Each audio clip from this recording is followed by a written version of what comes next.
কিছু কিছু ব্যাপার আছে যেগুলোতে রোজা ভাঙে না, কিন্তু আমাদের মধ্যে ব্যাপক সংশয় তৈরি হয়, কনফিউশন তৈরি হয় যে আসলে কি রোজাটা ভাঙলো কিনা। সেগুলো কি আমরা এবার সেগুলো শুনবো। 3 নম্বর সাব পয়েন্টটা তো ক্লিয়ার যে কিছু কিছু কাজ আছে যেগুলো করলে আসলে রোজা ভাঙে না। Things or actions that don't invalidate the fast, এটা আপনার রোজা ভাঙবে না। সেগুলো কি? এক নাম্বার হচ্ছে ভুল করে যদি কেউ খায়, যেটা আমাদের আগের পয়েন্টে আমি ক্লিয়ার করে দিয়েছি, অথবা জোর করে যদি কাউকে খাওয়ানো হয় তার রোজা ভাঙবে না, এটা আপনারা ইতিমধ্যে জেনেছেন। একটা হাদিস শুনে সহিহ বুখারী, রাসূল সাল্লাল্লাহু আলাইহি ওয়াসাল্লাম বলেছেন, মান নাসিয়া ওয়া হুয়া সাইম ফাআকালা আও শারিবা, রোজা অবস্থায় কেউ যদি ভুল করে খেয়ে ফেলে, ফালিউতিম্মা সাওমা, সেজন্য তার রোজা পূর্ণ করে, তার রোজা ভেঙে গেছে মনে করে সেজন্য খাওয়া শুরু না করে, সেজন্য রোজা পূর্ণ করে। কারণ ফাইন্নামা আতআমাহুল্লাহু ওয়া সাফা, কারণ আল্লাহই তাকে খাইয়েছে, আল্লাহই তাকে পান করিয়েছে। কিন্তু ভুল করে খেয়ে ফেলছেন, এটা তো আপনার হাতে ছিল না। তাহলে ভুল করে খেলে তার রোজা ভাঙবে না, কাজা কাফারা কিছুই লাগবে না, জাস্ট ইউ কন্টিনিউ ইউর সিয়াম। ওকে। 2 নাম্বার হচ্ছে এটা বিবাহিতদের জন্য, যেহেতু মোস্ট অফ দা অডিয়েন্স আর 18+, কোনো অসুবিধা নাই। আর ইসলামে কথাগুলো আসলে বাঁচতে হলে জানতে হবে না। সেটা হচ্ছে আমরা শুনেছি যে বিবাহিতরা ফিজিক্যাল ইন্টারকোর্স যদি করে, দেহ থেকে সিমেন আউট হলে রোজা ভেঙে যায়, কিন্তু স্বাভাবিক মেলামেশাতে রোজা ভাঙে না। কিস করা, হাগ করা হাজবেন্ড ওয়াইফের মধ্যে, এই যে সখ্যতা, এই ব্যাপারগুলো যদি দিনের বেলায় ঘটে এতে রোজা ভাঙে না। ব্যাপারটা বুঝতে পেরেছেন না সবাই? একটা দলিল শোনেন। আমাদের আয়েশা রাদিয়াল্লাহু তাআলা আনহা বলেন, কানা নবী সাল্লাল্লাহু আলাইহি ওয়াসাল্লাম ইয়াকাব্বিলু ওয়া হুয়া সাইম, রমাদানের রোজা অবস্থায় তিনি আমাদেরকে কিস করতেন, ওয়া ইউবাশিরু, আমাদেরকে হাগ করতেন, ওয়া হুয়া সাইম, রোজা অবস্থায়। এতে রোজার কোনো সমস্যা হতো না, তবে এটা রিকমেন্ডেড না। স্বামী স্ত্রীর একান্ত মেলামেশা দিনের বেলা রিকমেন্ডেড না, কারণ এটা থেকে সে সেক্সুয়ালি এক্সাইটমেন্টের দিকে চলে যেতে পারে, ফলে ভুল করে সে এমন কাজ করে ফেলতে পারে যেটাতে তার রোজাটাই ভেঙে যাবে। আর ইচ্ছা করে রোজা ভাঙলে কি করতে হয়? কাজাও কাফারাও, খবর আছে না? সেজন্য এটা খেয়াল রাখতে হবে। 3 নাম্বার, এটাকে আরবিতে বলে আল ইহতিলাম, ওয়েট ড্রিম, বাংলায় বলে স্বপ্ন দোষ। ঘুমের মধ্যে এমন কিছু দেখলেন ফলে আপনার সিমেন আউট হলো, আপনার রোজা ভাঙবে না, কারণ এটা কি ইচ্ছা করে করছেন আপনি? এটা কার হাতে? আল্লাহর হাতে। এতে রোজা ভাঙে না, শুধু আপনি ঘুম থেকে উঠে ফরজ গোসলটা করে নিলেই হবে। প্রিয় ভাইরা, মুসলিম কমিউনিটির ভাইরা, কথা কি বুঝতে পারতেছেন? আচ্ছা। 4 নাম্বার হচ্ছে ব্লাড টেস্ট। অনেকে বলে যে হুজুর ব্লাড টেস্ট করা যাবে কিনা রমাদানে? ব্লাড টেস্ট করা যাবে। ব্লাড টেস্ট করলে রোজা ভাঙে না, এটা খুবই জরুরি একটা মাসালা, প্রায় আমাদের লাগে। 1-2 সিরিঞ্জ ব্লাড নিলে ভাঙে না। তবে যদি অনেক বেশি অ্যামাউন্টের ব্লাড নেয়, এতে যদি আপনি ক্লান্ত হয়ে পড়েন, সেক্ষেত্রে আপনি রোজা ভাঙতে পারবেন, পরে কাজা করলে হবে।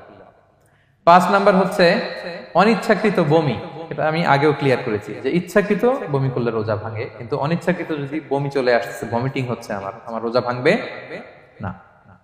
6 নম্বরে নোজ ব্লিডিং, নাক দিয়ে অনেকে রক্ত পড়ে না, নাক দিয়ে রক্ত ঝরলে মানুষের রোজা ভাঙে, আনলেস যদি অনেক বেশি অ্যামাউন্টের হয়, আপনি ক্লান্ত হয়ে পড়েন, তখন তো আপনি রোজা ভাঙতে পারবেন।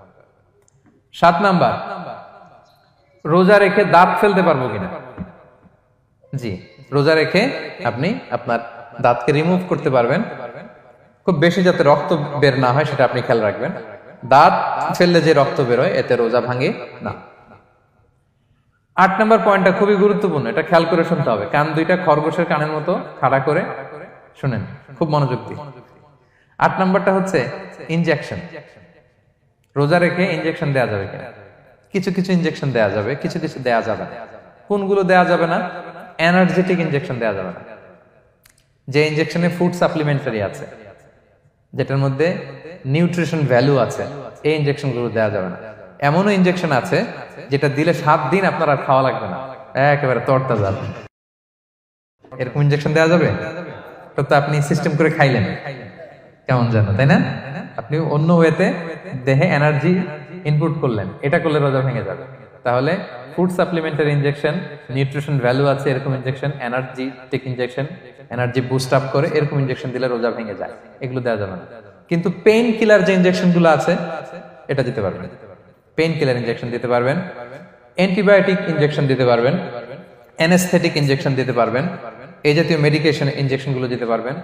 কোভিডের যে ইনজেকশন এগুলো আপনি দিতে পারবেন, এগুলোতে রোজা ভাঙে না, কারণ এগুলোতে আপনার স্টোমাকে কিছু পৌঁছেও না, আপনাকে শক্তিবর্ধক কিছু দেহে প্রবেশও করাচ্ছে না, আপনার এনার্জিও বাড়ে না, আপনার এনার্জি বাড়ে না, আপনার নিউট্রিশন ভ্যালু অ্যাড হয় না, আপনার স্টোমাকে কিছু পৌঁছে না, এই জাতীয় সব ইনজেকশন দেওয়া যায়। ইনজেকশনের পয়েন্টটা ক্লিয়ার? 9 নম্বরে কিছু কমন ব্যাপার আছে। এই কমন জিনিসগুলো আমাদের মনের মধ্যে প্রায় প্রশ্ন জাগে যে এগুলো করা যাবে কি যাবে না, এগুলো ক্লিয়ার করি। এর মধ্যে 1 নম্বর হচ্ছে টুথপেস্ট। রোজা রেখে টুথপেস্ট দিয়ে ব্রাশ করা যাবে কিনা বলেন, যাবে কি যাবে না? যাবে, কে কে হাত তুলুন তো দেখি। হ্যাঁ, মাত্র 1 জন, 2 জন, 3 জন, 4 জন, 5 জন, 6 জন, দল ভারী হচ্ছে আস্তে আস্তে। হ্যাঁ, টুথপেস্ট দিয়ে ব্রাশ করা যাবে কি যাবে না? যাবে মাত্র 5 জন। আর যাবে না কয়জন দেখি? যাবে না, অনেকে যাবে না। অনেকে হাত তুলে নাই, ভাবছে কোন জায়গায় হাত তুলে কোন বিপদে পড়ি। চুপচাপ দেখি যে কোনটা জিতে। যাবে না? যাবে না, দল ভারী না? যাবে? এই সুন্দর বলছে, যাবে, কিন্তু না করাই ভালো। হ্যাঁ হ্যাঁ, যাবে। টুথপেস্ট দিয়ে ব্রাশ করলে রোজা ভাঙে না, তবে যদি খুব স্ট্রং টুথপেস্ট হয় এগুলো ব্যবহার না করা ভালো। দিনের বেলায় মেসওয়াক করা ভালো। হ্যাঁ, মেসওয়াক করলে ওইটা সবচেয়ে সেফ। তবে যদি আপনি টুথপেস্ট দিয়ে ব্রাশ করেন আপনার রোজা ভাঙবে না ইনশাআল্লাহ। কেউ কেউ মাকরু বলেছেন, কিন্তু আপনার রোজা ভাঙবে না। মাউথ ওয়াশ সেম, যাবে, কিন্তু রেকমেন্ডেড না। হ্যাঁ, গার্গল করতে গেলে আবার ভিতরে চলে যাবে। সিম্পলি কুলি করা যাবে, কিন্তু আপনার রোজা ভাঙবে না। কিন্তু দিনের বেলায় আমরা টুথপেস্ট, মাউথ ওয়াশ এগুলো ইউজ না করে কোনটা সাজেস্ট করি? কোনটা? মেসওয়াক করেন তো আপনারা? রাসূল সাল্লাল্লাহু আলাইহি ওয়াসাল্লাম বলেছেন, আমার উম্মতের জন্য যদি কষ্ট না হয়ে যেত আমি প্রত্যেক নামাজের আগে মেসওয়াক করা ফরজ করে দিয়ে যেতাম। কষ্ট হয়ে যাবে, পকেট নিয়ে নিয়ে মেসওয়াক ঘুরতে হবে। এবং রাসূল সাল্লাল্লাহু আলাইহি ওয়াসাল্লাম মৃত্যুর আগে ওনার হাতে যে জিনিসটা রেখে উনি শেষ নিঃশ্বাস ত্যাগ করেছেন সেটা হচ্ছে মেসওয়াক। উনি অত্যন্ত অসুস্থ, প্রচন্ড জ্বরে কাতরাচ্ছেন। তখন দেখলেন যে ওনার শ্যালক আব্দুর রহমান রাদিয়াল্লাহু তাআলা আনহু উনি মেসওয়াক করতেছেন, তো উনি ফেল করে তাকায় আছেন, বলতে পারতেছেন না আমাকে দাও। আম্মা জান আয়েশা বুঝতে পারলেন যে রাসূল মনে হয় চাচ্ছেন, তো উনি এটা নিয়ে এসে নিজে চাবালেন। রাসূল ইসলাম চাবায় যে নরম করবেন এই শক্তিটাও গায়ে নাই। আম্মা জান নিজে চাবিয়ে রাসূল ইসলামের হাতে দিলেন, রাসূল ইসলাম মেসওয়াক করলেন। এই মেসওয়াক করার কিছুক্ষণ পরে তিনি ইন্তেকাল করলেন। আরবাউন মিন সুনানিল মুরসালিন, 4টা সুন্নাত, এটা সব নবীদের মধ্যে ছিল। এর মধ্যে একটা হচ্ছে আসওয়াক, মেসওয়াক। মেসওয়াক করবেন তো আপনারা? আচ্ছা। এরপর রোজা রেখে আতর দেয়া যাবে, কোনো সমস্যা নাই। পারফিউম দেয়া যাবে, সমস্যা নেই। আই ড্রপ দেয়া যাবে, চোখে ড্রপ দেয়া যাবে, আইলাইনার দেয়া যাবে, কাজল দেয়া যাবে, এগুলোতে রোজা ভাঙে না। এরপরে ডায়াবেটিক পেশেন্ট যারা আছে তারা ইনসুলিন দিতে পারবেন, এত রোজা ভাঙে না। এটা আমাদের লাগে না, আমাদের অনেক মুরব্বীদের দিতে হয়, আমাদের আব্বা আম্মাদের। তো এটা আপনারা জেনে গেলেন, ইনসুলিন দিলে রোজা ভাঙে না। এরপরে 10 নম্বর খুব মজার একটা পয়েন্ট, খাবারের যদি লবণ চেক করা হয় এতে রোজা ভাঙে না। তবে ঘরে আপনারা এটা ট্রাই করবেন না, এটা রেকমেন্ডেড না। এটা কখন রেকমেন্ডেড? এটা বড় শেফদের জন্য। লেটস সে রমাদানে 1000 লোকের বিরিয়ানি করা হবে, আল্লাহর বান্দারা রোজাদাররা খাবে, এটা লবণ বেশি হলে খাইতে পারবে? পারবে না। এজন্য যিনি শেফ, প্রধান বাবুর্চি, উনি লবণটা ট্রাই করতে পারবেন, করেই সাথে সাথে কুলি করে ফেলবেন, ভিতরে তো কিছু গেল না, এতে রোজা ভাঙে না। তাই বলে প্রতিদিন ঘরের রান্নাতে আবার এটা করতে যায় না। ঘরে 2 জন, আপনি আপনার হাজবেন্ড ওয়াইফ টোনাটুনি একটা হইলেই হইলো, কি বলেন? লবণ বেশি হবে কম হবে, কিন্তু বড় প্রোগ্রাম, অনেক রোজাদাররা একসাথে ইফতারি করবে, এটা তো লবণাক্ত হইলে খাওয়া যাবে না। তো সেক্ষেত্রে শেফ যদি জাস্ট জিব্বা দিয়ে লবণটা একটু ট্রাই করে নেয় যে অ্যাড করতে হবে না, ঠিক আছে, সাথে সাথে কুলি করে ফেলে, রোজা ভাঙবে না। দলিল কি? দলিল হচ্ছে কাঁচা ডালের মেসওয়াক। রাসূল সাল্লাল্লাহু আলাইহি ওয়াসাল্লাম কাঁচা ডালের জাইতুনের মেসওয়াক দিয়ে তিনি সেওয়াক দিয়ে মেসওয়াক করতেন। তো কাঁচা জাইতুনের আপনারা মেসওয়াক করছেন, এটা কিন্তু অনেক লবণাক্ত, সল্টি, এটার মধ্যে একটা ঝাঁঝালো ভাব আছে। তো এটা আপনার জিহ্বায় লাগলে কি রোজা ভেঙে যায়? ভাঙে। এবং আপনি যদি সমুদ্র অঞ্চলে সফর করেন, সমুদ্রে লেটস সে 1 মাসের, আমাদের এই যে বাংলাদেশে তো এখন এই কি বলে প্রায় 7 লক্ষ টাকা করে দিছে আমাদের হাজিদের জন্য, হজ করতে হলে প্রায় 7 লক্ষ টাকা লাগবে। তো এরকম ঘোষণাও দেখলাম যে নেক্সট ইয়ার থেকে সমুদ্র পথে যাওয়া যাবে কম খরচে। তো কেউ যদি এমন হয় সমুদ্রের সফরে দীর্ঘ সময়, আপনি অজু করবেন কি দিয়ে? সাগরের পানি দিয়ে। তো সাগরের পানি কেমন? সাগরের পানি দিয়ে আপনার কুলি করতে হবে না? মাছ মজা করবেন না? তা আপনার কি রমজানে যদি কুলি করেন আপনার রোজা ভেঙে যাবে? না, ভাঙবে না। তো এ থেকে স্কলাররা দলিল নিয়েছেন যে এরকম জরুরি প্রয়োজন হলে আপনি খাবারের স্বাদটা লবণটা দেখতে পারবেন, সাথে সাথে কুলি করে ফেলবেন, এতে আপনার রোজা ভাঙবে না ইনশাআল্লাহ বিইজনিল্লাহ। অনেকে প্রশ্ন করে এনজিওগ্রাম করা যাবে কিনা। এনজিওগ্রাম এগুলো করা যায়, এই যে হার্টের পেশেন্টদের জন্য এখান থেকে একটা এই ক্যাথেটার ঢুকায়, যদি এটার মধ্যে ওষুধ লাগানো থাকে তো এটা হার্টের দিকে যায়, এটা স্টোমাকে যায় না, এগুলো করা যাবে। তাহলে এই বিষয়গুলো অলমোস্ট মুত্তাফাক আলাই, মানে সর্বসম্মতিক্রমে এতে আপনার রোজা ভাঙবে না ইনশাআল্লাহ বিইজনিল্লাহ। এই পয়েন্টটা ক্লিয়ার না? ক্লিয়ার। এবার কিছু ডিসপিউটেড মাসআলা আছে, মানে যেগুলোর ব্যাপারে ইখতিলাফ আছে, কোন কোন স্কলারদের মধ্যে ভাঙবে ভাঙবে না, এটা আমি একটু ক্লিয়ার করি। এর মধ্যে এক নম্বর হচ্ছে ইনহেলার। অ্যাজমার পেশেন্ট যারা আছে, অ্যাজমা অনেকের দেয়া লাগে না ইনহেলার। ইনহেলার যদি পাফার ইনহেলার হয়, পাফার ইনহেলার যেটা দিয়ে শুধু বাতাস যায়, অক্সিজেন যায়, এটা রোজা ভাঙে না। এটা কি করে না? রোজা ভাঙে না। পাফার ইনহেলার যেটা দিয়ে অক্সিজেন পাস করে, রোজা ভাঙবে না। কিন্তু যদি ভ্যাপোরাইজেশন হয়, অথবা একটা আছে DPI, dry powder inhaler, punch করলে একটা পাউডার সহ ভিতরে যায়, অ্যাজমাটা কমায় দেয়, ওই পাউডার দিয়ে করলে কিন্তু রোজা ভেঙে যাবে। ভ্যাপোরাইজেশন হলে বা ডিপিআই ইনহেলার হলে আপনার রোজা ভেঙে যাবে।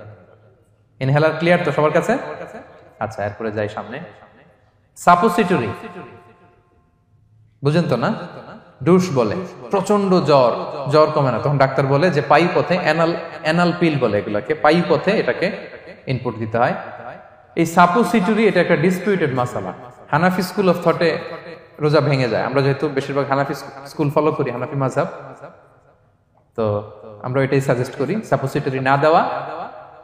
তবে অন্যান্য স্কলারদের মতে রোজা ভাঙবে না, বিশেষ করে ইবনে তাইমিয়া আলাইহি রাহমার মতে রোজা ভাঙবে না।